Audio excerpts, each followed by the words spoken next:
Good evening. It's Tuesday, the 19th of January 2021.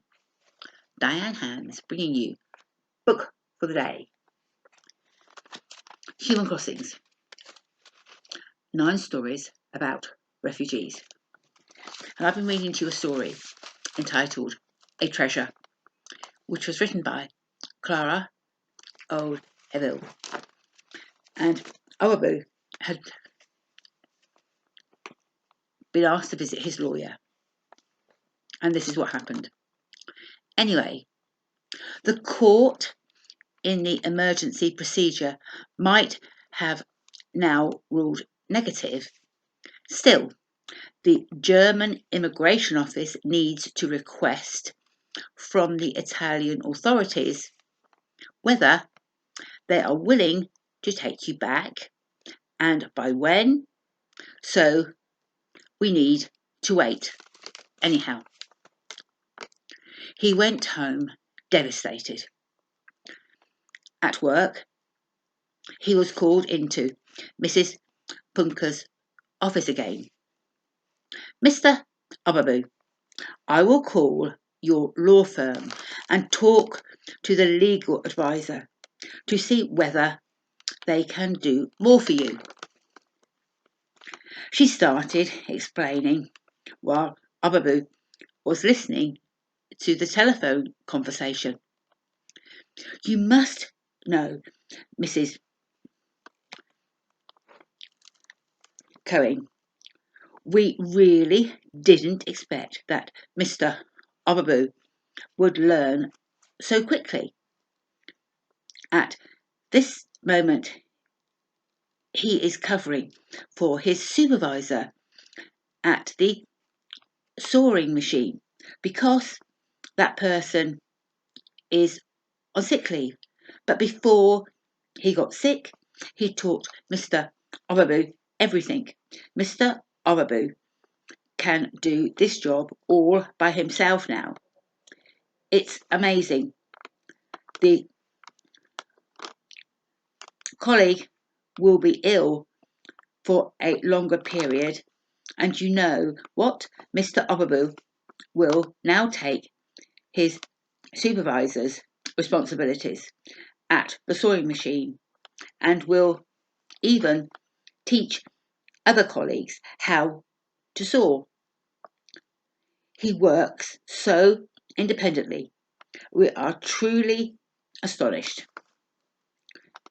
I completely understand your point of view. Unfortunately, the Dublin regulations don't leave any room for interpretation or personal issues. There is only one court that took a different opinion on Italy and didn't apply the Dublin 3 regulation. Mrs Cohen replied. Our manager can and will send you a recommendation for Mr Obabu, Mrs Punak said. That could be extremely helpful.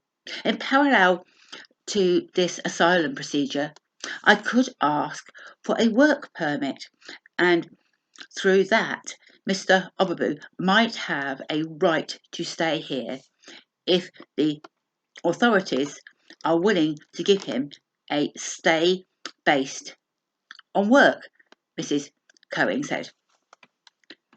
When the letter arrived at the law firm, Mrs Cohen read it with great astonishment. It was purely positive. It stated that Mr Obabu was irreplaceable. There is just not enough qualified German personnel to choose from. The company explained that they would truly lose a lot of know-how if Mr Obabu would not be around anymore. Besides, Mr Obabu integrated very well in the team from a personal perspective. Other colleagues told that he was punctual, helpful and trustworthy.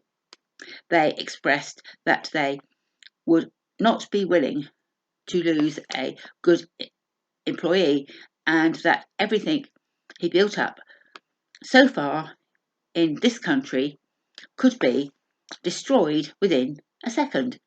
They also stated that they did not understand this legal procedure either from an economic or from a human perspective. She sent it immediately to the council and asked for a working permit. 6 months passed and still he hadn't heard from the lawyer or from Mrs Punak. And that is where we leave it for today. And we'll see what happens tomorrow. Diane Hands with Book for the Day, Human Crossings, 9 stories about refugees, can be found on Amazon and it can also be found on its Facebook page. Good night, Diane Hands.